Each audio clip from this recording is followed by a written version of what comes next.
দর্শক আবার স্বাগতম আপডেটে। একটি চমকপ্রদ সংবাদ দিচ্ছি আপনাদের জন্য।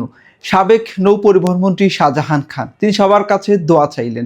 কিরকম দোয়া চাইলেন? তিনি দোয়া চাইলেন নির্বাচন করার জন্য, নির্বাচনে জেতার জন্য। আমি সংবাদটি একটু পড়ে শোনাচ্ছি আপনাদেরকে। আজ বুধবার 5ই মার্চ সকালে বৈষম্য বিরোধী ছাত্র আন্দোলনের যাত্রাবাড়ি থানার হত্যা মামলায় গ্রেপ্তার দেখানো এই নেতাকে, এই আওয়ামী লীগ মন্ত্রীকে আদালত থেকে নামানোর সময় তিনি এই কথা বলেন। এক সাংবাদিক তাকে জিজ্ঞাসা করেছেন যে কেমন আছেন? তিনি বলেছেন যে তোমাদের দোয়ায় ভালো আছি, দোয়া করবা আমার জন্য। তখন ওই সাংবাদিক বলেন কি দোয়া করব?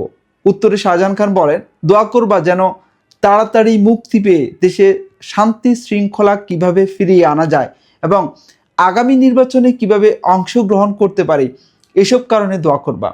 তখন ওই সাংবাদিক আবার বলেন সবাই বলছে আপনারা দেশের 12টা বাজিয়েছেন।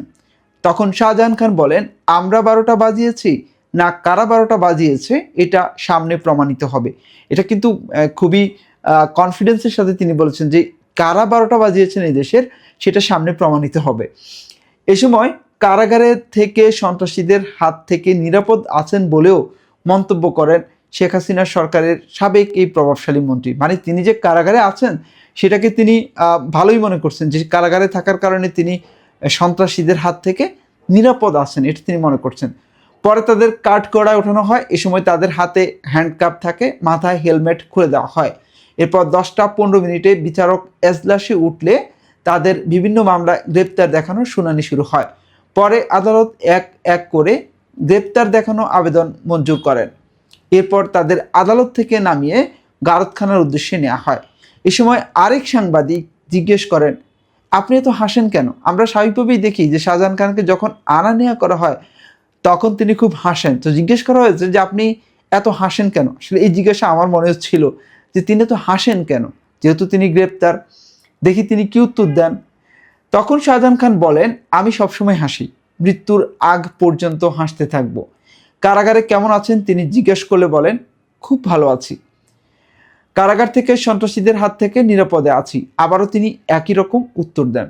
এরপর তাকে গারদখানার ভেতরে নিয়ে যাওয়া হয়।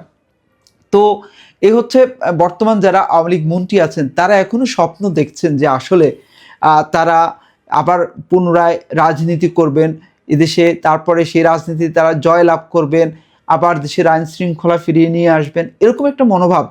যদিও এদেশের মানুষ হয়তো অনেকাংশেই মনে করে যে আইন শৃঙ্খলা পরিস্থিতি আগেও ভালো ছিল না, এখনও ভালো নেই।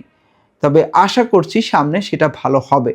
দেখা যাক সময় কোন দিকে নিয়ে যায় আমাদের।